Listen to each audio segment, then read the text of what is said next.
বৈষম্য বিরোধী ছাত্র আন্দোলনে হতাহতদের তালিকা চূড়ান্ত না হওয়ায় 14 সেপ্টেম্বরের স্মরণ সভাটি হচ্ছে না।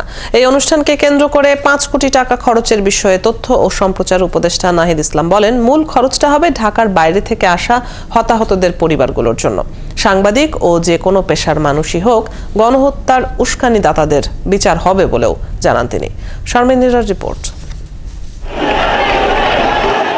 বৈষম্য বিরোধী ছাত্র আন্দোলনের শহীদদের স্মরণে আগামী 14 সেপ্টেম্বর ঢাকায় একটি স্মরণ সভা হবার কথা ছিল। সারা দেশের হতাহতদের স্বজনদের এই স্মরণ সভায় যোগ দেবার কথা ছিল, কিন্তু স্বাস্থ্য মন্ত্রণালয় থেকে তাদের পূর্ণাঙ্গ তালিকা এখনো পাওয়া যায়নি, তাই পিছিয়ে যাচ্ছে স্মরণ সভা। সেই সাথে এই অনুষ্ঠানে 5 কোটি টাকা খরচের বিষয়ে ব্যাখ্যা দেন উপদেষ্টা। তালিকাটি আরও চূড়ান্ত হলে এই তালিকার উপর ভিত্তি করে আমরা শহীদদের স্মরণ সভাটি আয়োজন করব।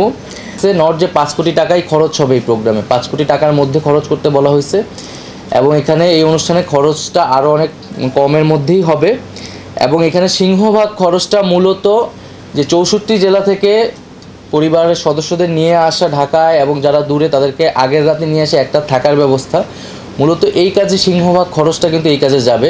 জুলাইয়ের শহীদদের স্মৃতি রক্ষায় 21 সদস্যের একটি ফাউন্ডেশন করার কথাও জানান তিনি, যার প্রধান হচ্ছেন অন্তর্বর্তী সরকারের প্রধান উপদেষ্টা।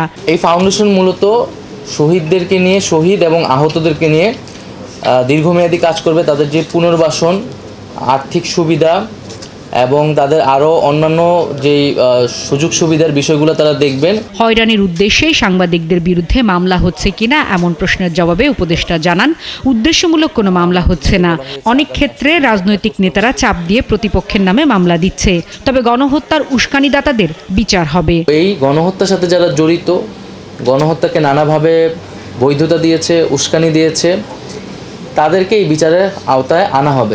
সেটা সাংবাদিকই হোক, আইনজীবী হোক, রাজনৈতিক দলের কর্মী হোক, পুলিশ হোক, প্রশাসন হোক, যে কেউ। এবং আমরা বলেছি যে যদি কোনো নিরপরাধ ব্যক্তি যাতে সাজাপ্রাপ্ত না হয়, ভুক্তভোগী না হয় এবং সুস্পষ্ট প্রমাণ না থাকলে যাকে তাকে হত্যা মামলাও যাতে না দেওয়া হয়। পুলিশের ভাবমূর্তি উদ্ধারে সময় লাগবে বলেও জানান তথ্য উপদেষ্টা। আমরা যাতে পুলিশকে সহায়তা করি। শারমিন নীরা, 71, ঢাকা।